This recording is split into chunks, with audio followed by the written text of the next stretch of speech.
Hey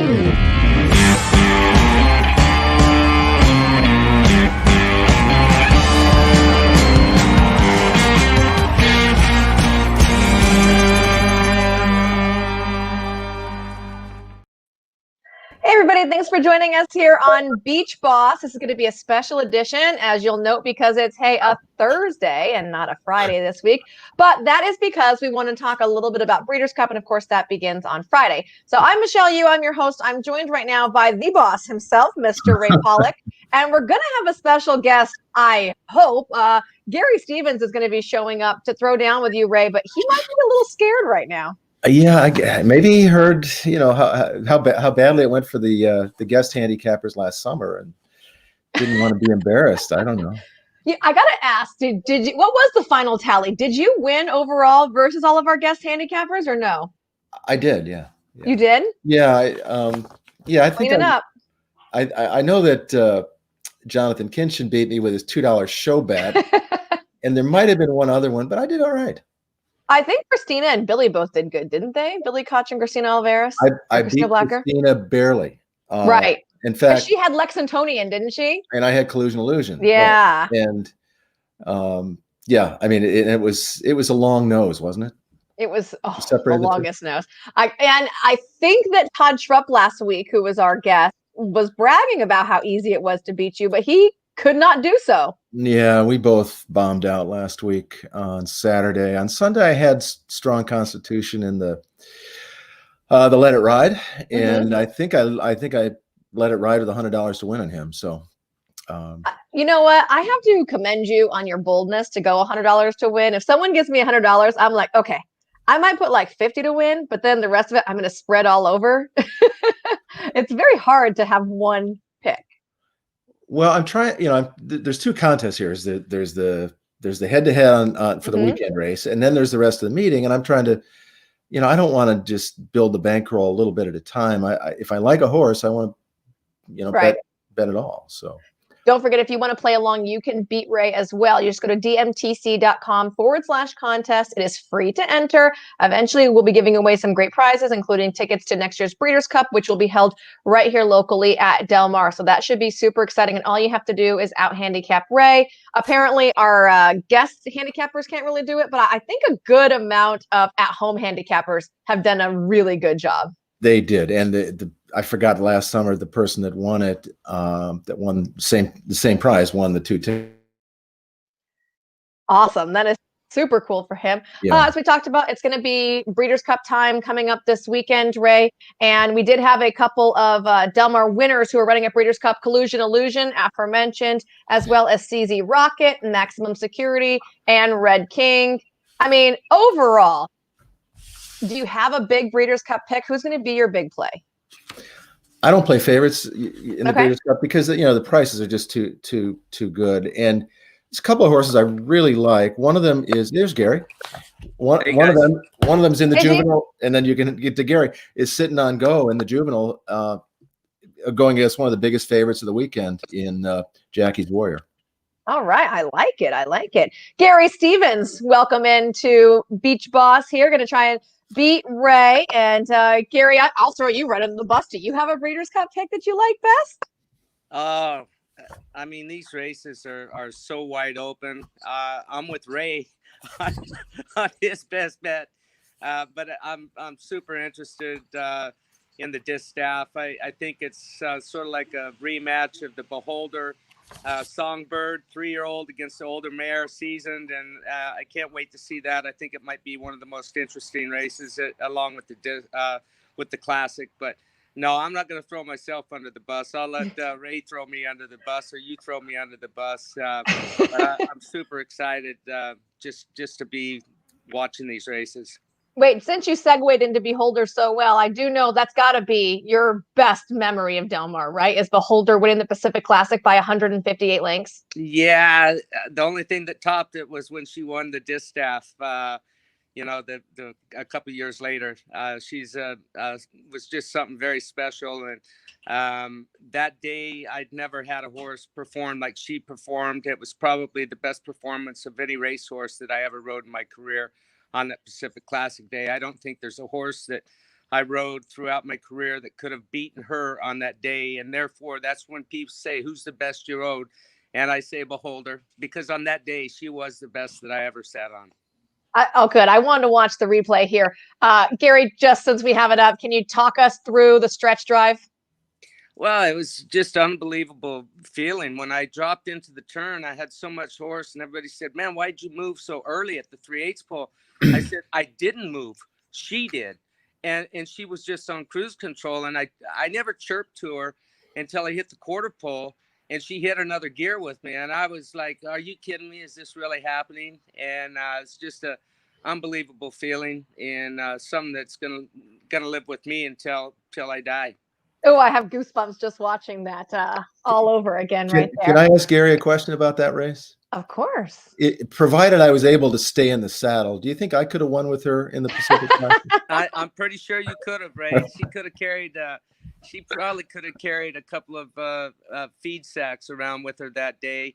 What are you saying, Gary? Well, maybe Gary could have steered Ray, and you could have been on behind holding on. That didn't come out the way I meant it, Ray. Well, I guarantee I couldn't have won the distaff with her. That was as close as they get. Yeah, it was. She was an amazing mare, and Songbird was amazing. And I hope that we see the same kind of performance on later on. You know, with these two great filly and a mare. I'm really looking forward to it. So Skydiver and Monomoy Girl going to be showing down in the Breeders' Cup Distaff on Saturday. But let's talk about our feature race for Beach Boss this week. We're going to go to the Golden State Juvenile. So almost as good as the Breeders' Cup, but Calbreds. Honestly, this is actually a pretty good race when you take a look at the horses that are assembled here. You know, you don't have a lot of running lines to go off of because we're talking 2-year-olds and they haven't had opportunity to run against winners yet. So this is, I thought, a pretty tough version of the Golden State Juvenile, in my opinion. I'm going to let Ray kick it off here with the home court advantage. Ray, where are you taking your $100 for the Golden State Juvenile? Well, I'm going to bet a win show here. Okay. 80 to win and 20 to show on Ascot Storm.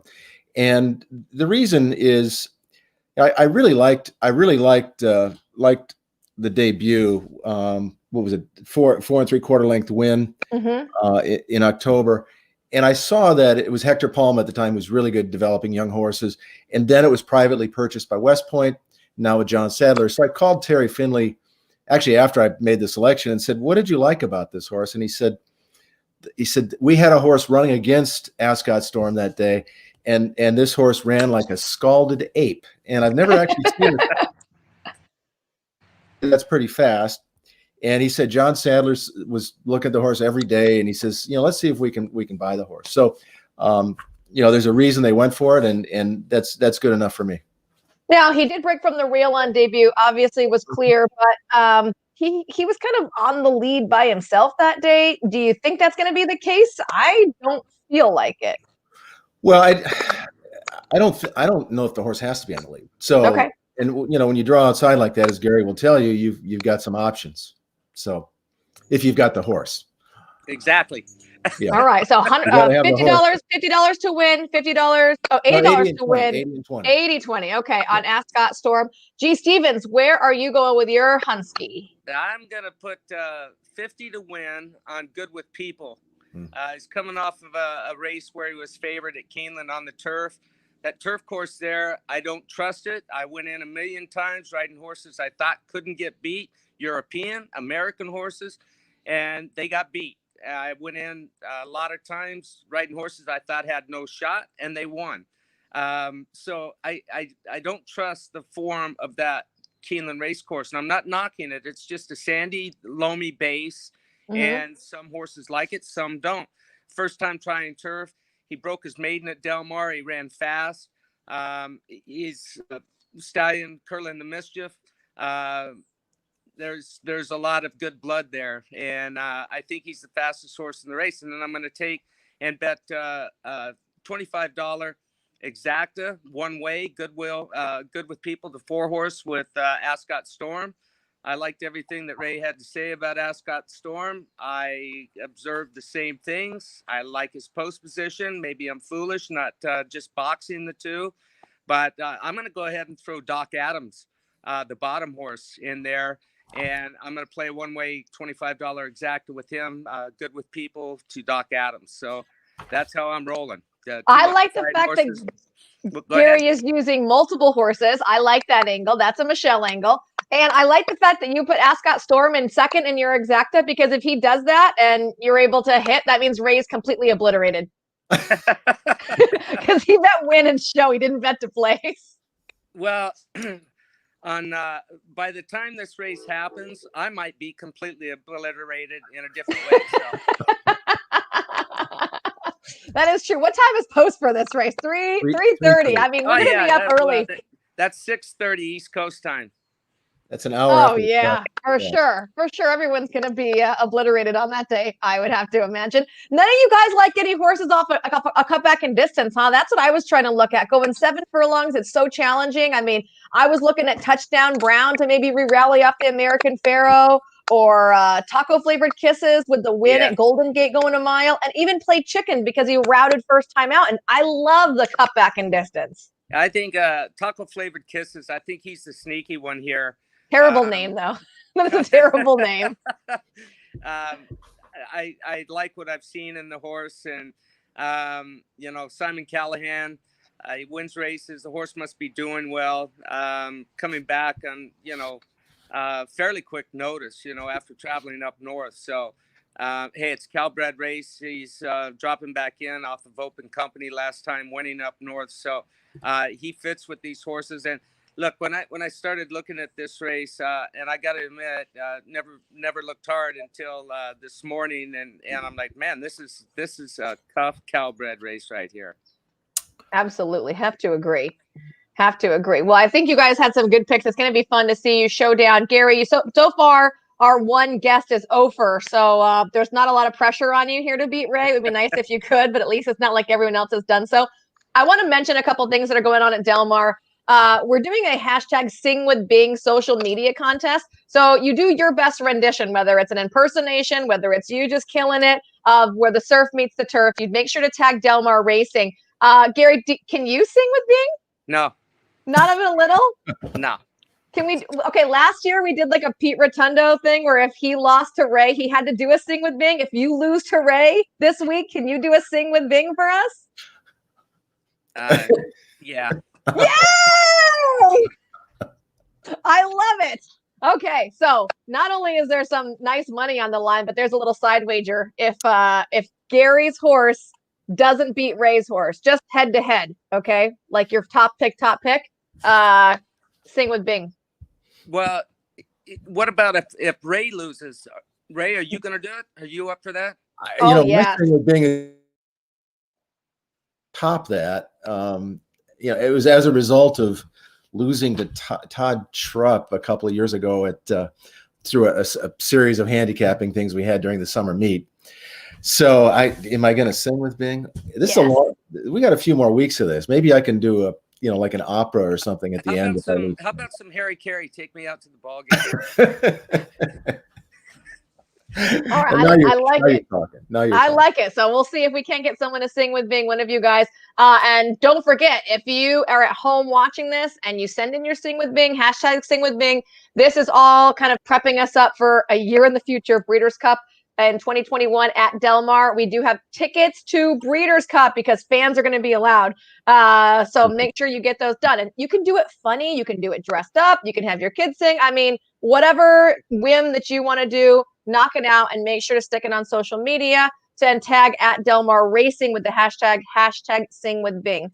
Also just want to mention that as the racing continues here at Del Mar, we have a new sequence for the Pick Six. And instead of being the traditional $2, it's going to be a 50-cent minimum wager. So a lot of people like that. Some people don't. The traditionalists don't like that. But you can definitely play. Going to be a jackpot Pick Six. Continue on for the rest of the meet. And of course, best of luck to all of the horses that ran at the summer meeting in preparation for the Breeders' Cup. It's coming up this weekend. You can watch it all over the place, and we will be cheering on those horses, especially the 4 that had win and you're in events at Del Mar. That's Collusion Illusion, Red King, Maximum Security, and CZ Rocket. So Ray, Gary, both thank you guys for joining us this week on Beach Boss, and we'll be watching your picks very, very closely. And you at home, don't forget, log on dmtc.com so you can play against Ray every day. Happy Breeders' Cup, guys. Good luck. Good luck, Gary.